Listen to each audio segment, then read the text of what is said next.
born in 1967 in Haverfordwest County Hospital here in Pembrokeshire, raised in Milford Haven.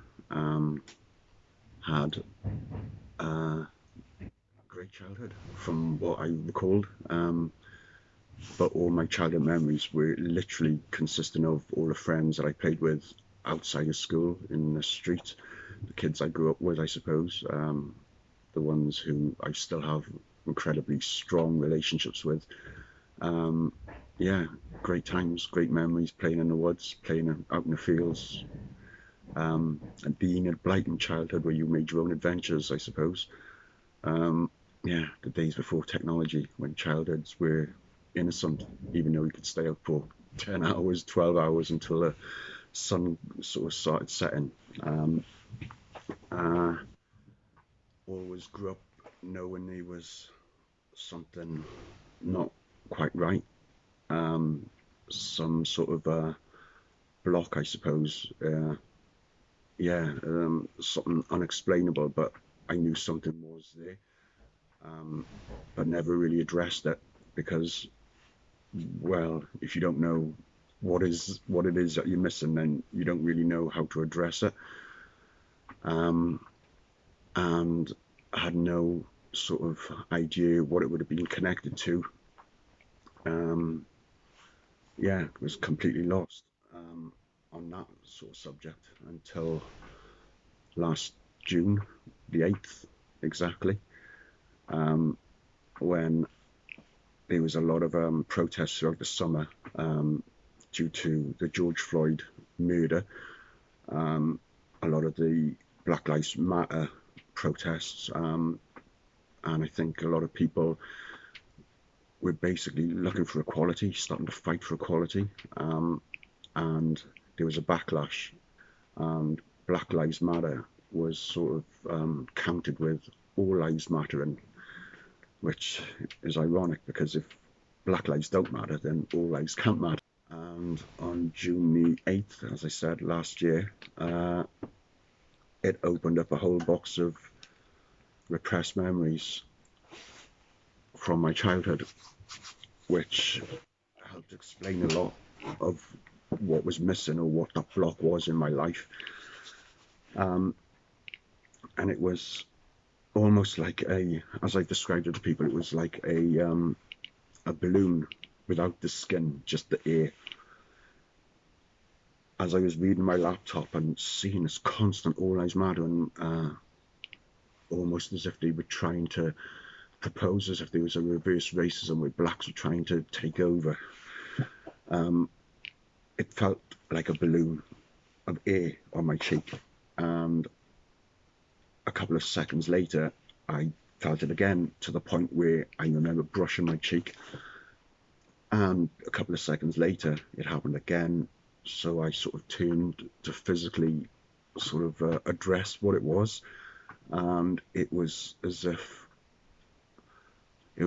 you're looking at a pool. I describe it as a pool where there's a little split in there, and as you go in, it just opens, and a flood of these memories came back from the ages of 5 to 9, and within this first sort of 10 seconds, I suppose, the first three real strong bang, they hit me hard, where being in a room, and a room with no windows, and realizing that was my classroom, being held by someone as I was walking up a corridor.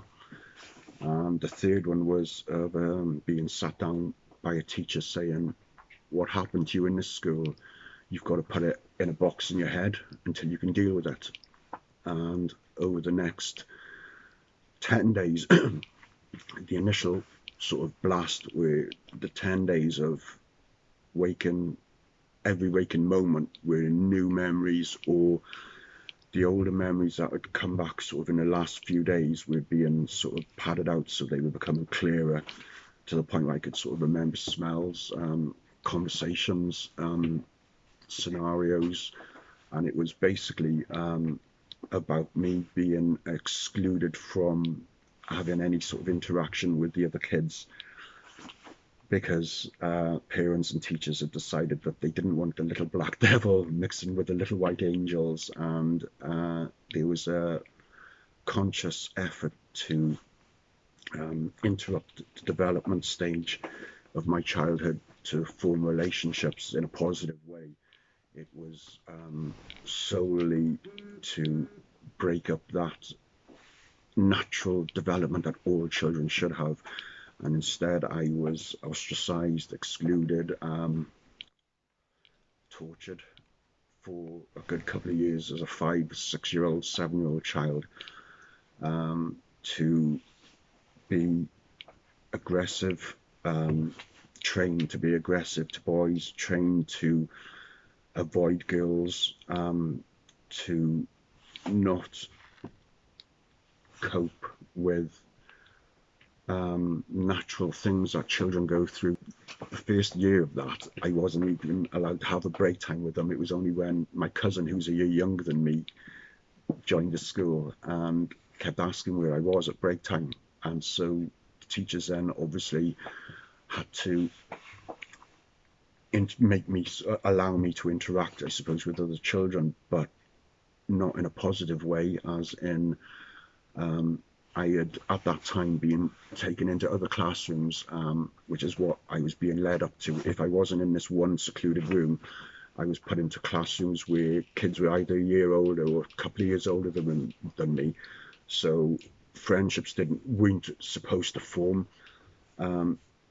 I was fortunate that I lived in Milford Haven, and the kids of my generation in 1971, 72 were the type that if you were being excluded, then they thought you were naughty, so they wanted to know who you were. And so, as I said, out of school, kids always wanted to be with me, but in school they had no memories of me because I wasn't there. I was only there at break time, and no child really remembers a 5 or 10 minute break time. They remember those hour and a half or 2 hours where you're in school with a teacher and you're bonding over this sort of table and learning how to draw, learning how to tie your shoes up, learning how to do things, how to communicate with other kids in a positive way. So I remembered things, for argument's sake, of having to sit in a classroom and have a desk in the middle. And this was when I was 5, 6, and 7, having a desk in the middle while everyone around me had their pen and paper, and I had nothing. I had to sort of sit and watch, and other kids being told off when they would try to communicate with me. Or I remembered this one, I say it was like my sort of Thursday punishment, where I would be brought to this one classroom with this one particular teacher who'd regularly make me stand, and all the other kids had to think of the most negative things that they could say.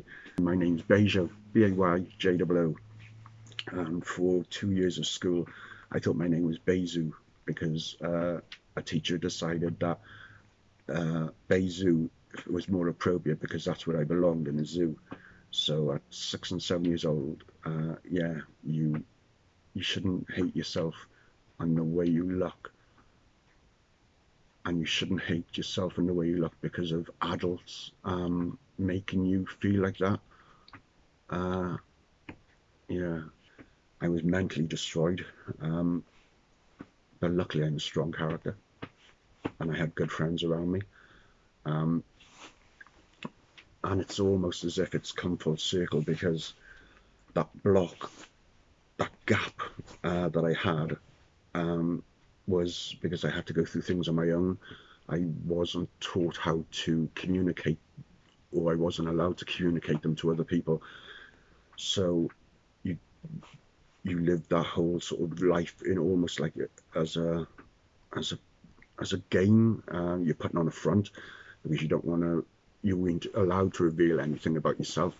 You weren't allowed to share what you were going through, and it's come full circle in that I've now had 6 or 7 months of trying to come to terms with it, and I have to do it on my own.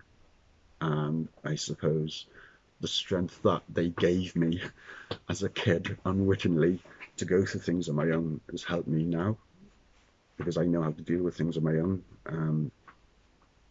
But now I can communicate.